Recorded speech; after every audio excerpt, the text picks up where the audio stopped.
You are Locked On Braves POSTCAST, part of Locked On Sports Atlanta, your team every day.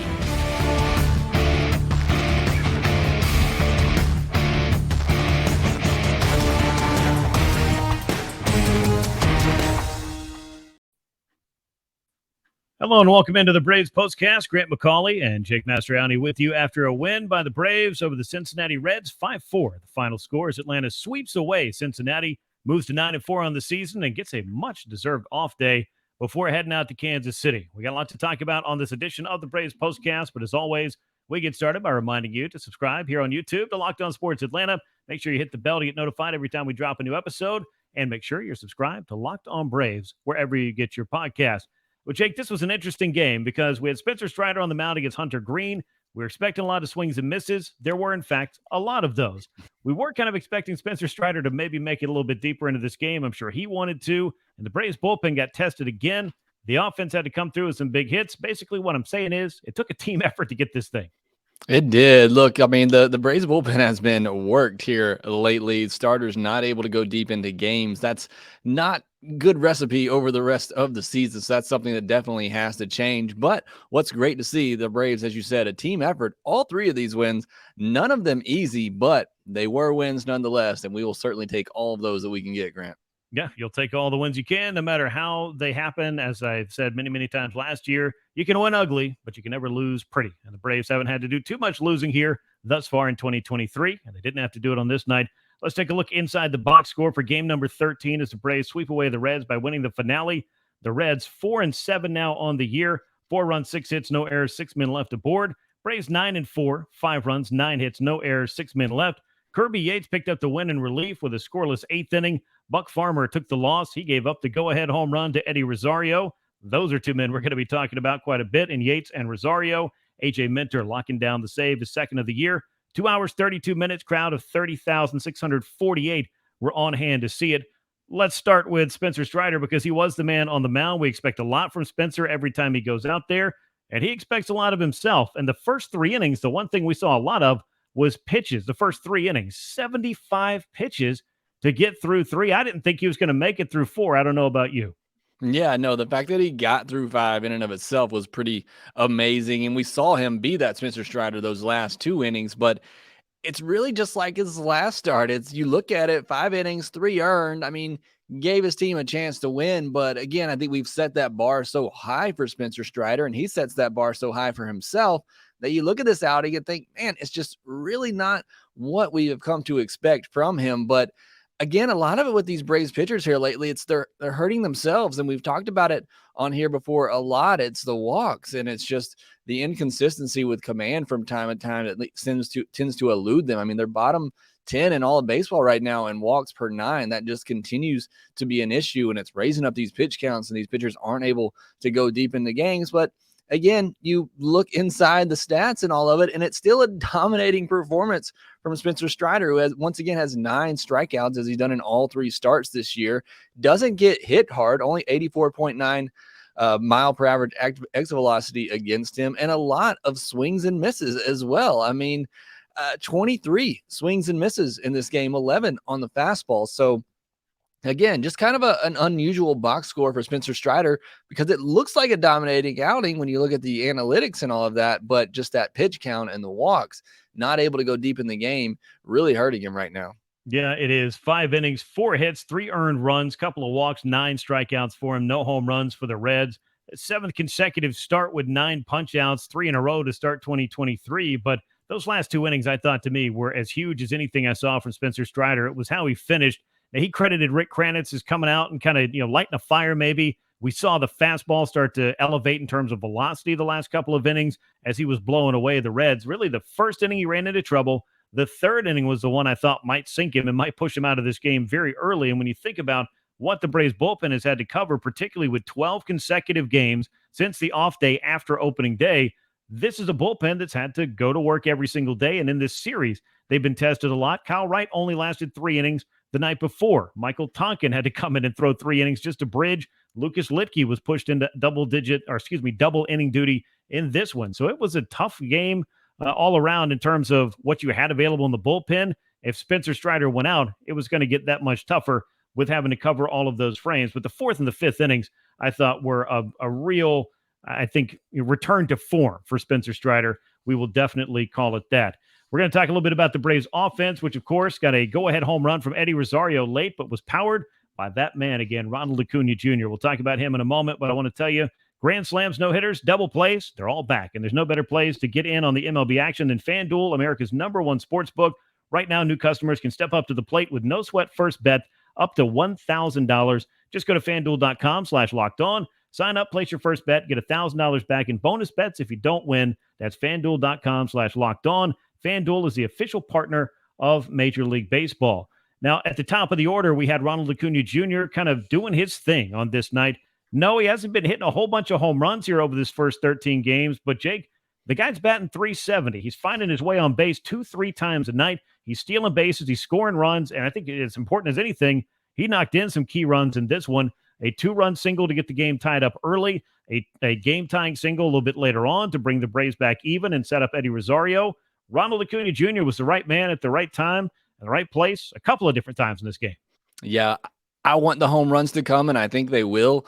But if he wants to bat .350 with an on-base close to .500, that's a pretty good player too. But I do think the home runs will come at some point. But yeah, just, a great night for him coming up with those key base hits. The one thing I'll say, the launch angle's not there, but you are seeing him take it the other way. That last RBI hit that he just poked the ball through the hole the other way to drive in a run there. And to me, that is encouraging to seeing him do that. We'll eventually see him start driving the ball the opposite way, which we've seen him do some this year. But the guy's hitting .370 as an OPS near 1,000. The guy's just been incredible. Had another stolen base tonight. Did get caught stealing once after that RBI single he had to tie up the game late. But he's just been great. And look, we said it.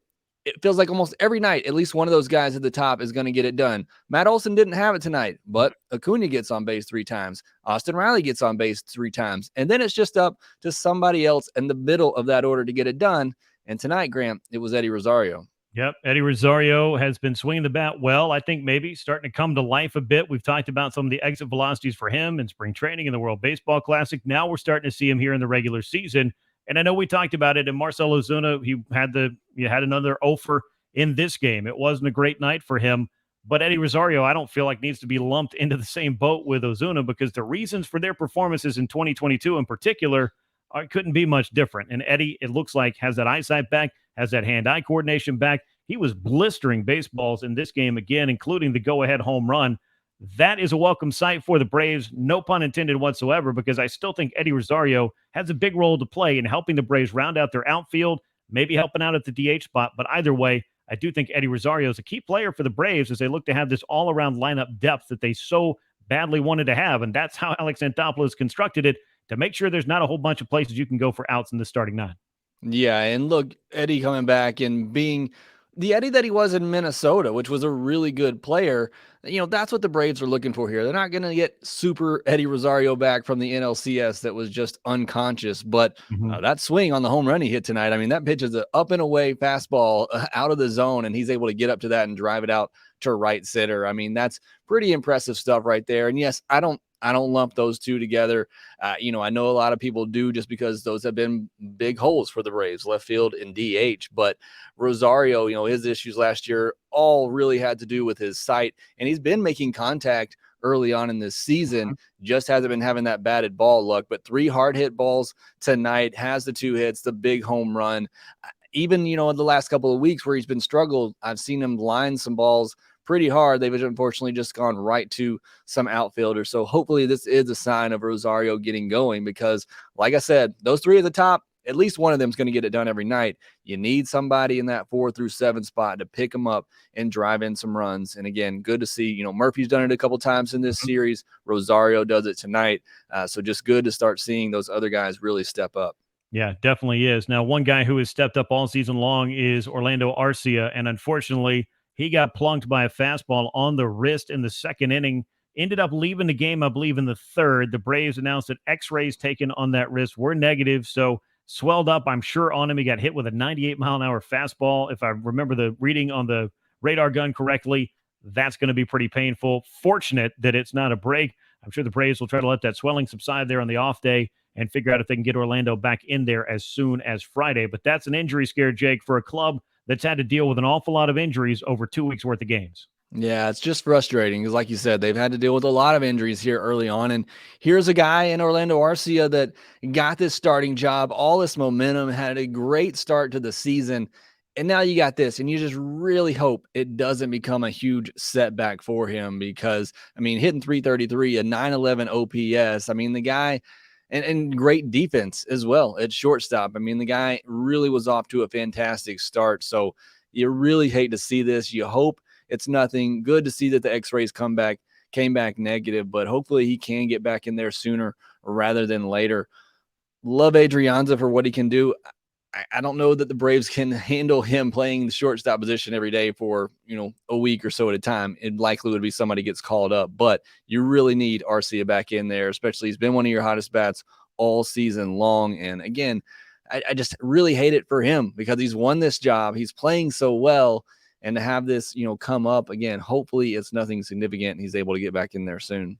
Yeah, that's certainly the hopes. The Braves would like to have him back in the lineup as soon as Friday when they begin that series in Kansas City. One other performer who needed to step up and have himself a good performance was Kirby Yates. Now, he did come in and walk the first man he faced, but as we know, with this bullpen as thinned out as it's been by losing Colin McHugh, by not having Raisel Iglesias, by having to cover a lot of innings in the first 12 games, most in the National League, and second in all of baseball as far as overall innings logged by this bullpen. I don't care how much depth you have. If you overtax a particular group or you have to throw 3 or 4 guys into the lineup who are supposed to be backups for starting players, that depth is not going to pass that test every single time.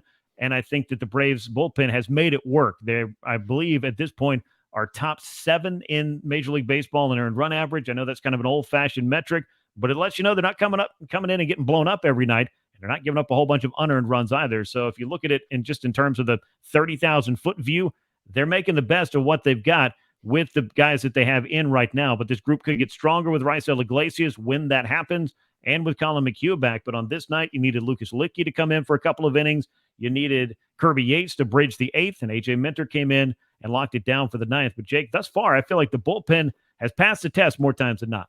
They have. And, look, they've given up runs, and you're going to see inflated ERAs just because that's what happens with relievers early in the season is they don't have a lot of innings yet. But, yeah, I mean, they've come in and they may give up a run or maybe give up 2, but you're not seeing them come in and just completely blow up the game the majority of the time. And I think the bullpen has done a great job to, with how many innings they've had to cover. That wasn't really an issue last year for the Braves. A lot of their starters were going deep into games. You didn't have to cover a lot of innings with that bullpen. That has not been the case so far this year. That definitely needs to change, and I know the Braves hope that it does. But either way, I think Snicker's done a great job handling this bullpen. Look, Licky came in a guy, that I think many people, myself at least, thought he's going to be a lefty specialist. And here he is having to get 2 innings of work just because your bullpen is so taxed, and looked really good in the first one, gave up a run in the second one. But again, you're asking a lot out of some of these bullpen guys that were your depth pieces to really come through. So when you consider all that, I think they've done a fantastic job.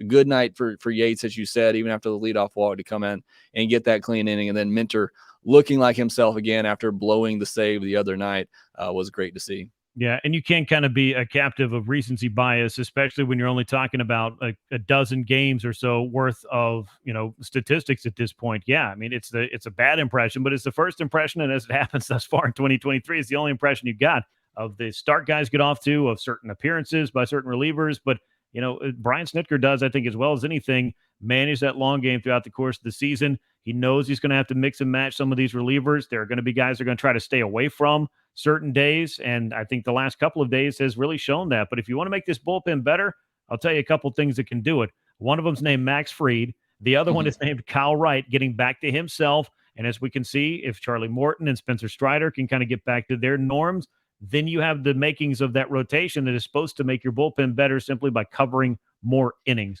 That just hasn't happened here early on in the season. That's going to be something that could be a difference maker for the Braves moving ahead. As they finally get an off day, they can enjoy that. But they do have the Kansas City Royals and then a stop out in San Diego to deal with the Padres, who they've already gotten a big look at. We're going to preview that Royals series in a moment, but I want to ask you if you've tried out Pro Baseball GM yet. If you download Pro Baseball GM today, it'll let you manage every aspect of your franchise and play through the season to lead your franchise and fans to glory as you build your own dynasty. You got to hire the right coaches and staff, manage team finances, scout draft players, deal with free agency, all the stuff that the regular GMs do, real GMs do. You can be a GM yourself. Locked On Braves Postcast listeners get a 100% free boost in their franchise if they use the promo code Locked On in the game store. Just go to ProBaseballGM.com, scan the code, find it in the App Store, ProBaseballGM.com, Ultimate Baseball GM. Start your dynasty today. Braves are off on Thursday. Be a great time for you to do a little bit of Pro Baseball GM if you'd like. And then Friday, they start game 1 of 3 against the Royals. It's Charlie Morton on the mound and Brady Singer and a battle of right-handers for the Royals, a team we don't see that often, Jake. Yeah, it should be a fun matchup. Brady Singer, a good young pitcher, pitched for USA in the World Baseball Classic. Really good sinker, more of a contact pitcher. So watch out for those double play balls that have plagued the Braves here a lot lately. Hopefully, Charlie Morton, we see him back to his norms, can go deeper into the game. This off day couldn't have come at a better time for the Braves, who are banged up and really need to give their bullpen some rest. Hopefully, we start to see them get a little bit healthier here in the coming week. But yeah, looking forward to that series. Glad that the Braves have this off day. Like I said, very much needed for all the injuries that they have piling up for them right now. Well, Jake, I hope you enjoy your off day. I hope you guys out there listening enjoy your off day as well. Make sure you subscribe to Locked On Sports Atlanta. Hit the bell to get notified every time we drop a new episode. And make sure you subscribe to Locked On Braves wherever you get your podcast. Braves sweep away the Reds with a 5-4 victory on Wednesday night. We'll be back with you on Friday as the Braves and Royals get started with their 3-game series at Kauffman Stadium, 8:10 p.m. Eastern time for the first pitch of Game 1 with Charlie Morton on the mound. That'll bring us to the end of this edition of the Braves Postcast. Thanks as always for joining us. For Jake Mastroianni, I'm Grant McAuley. So long, everybody.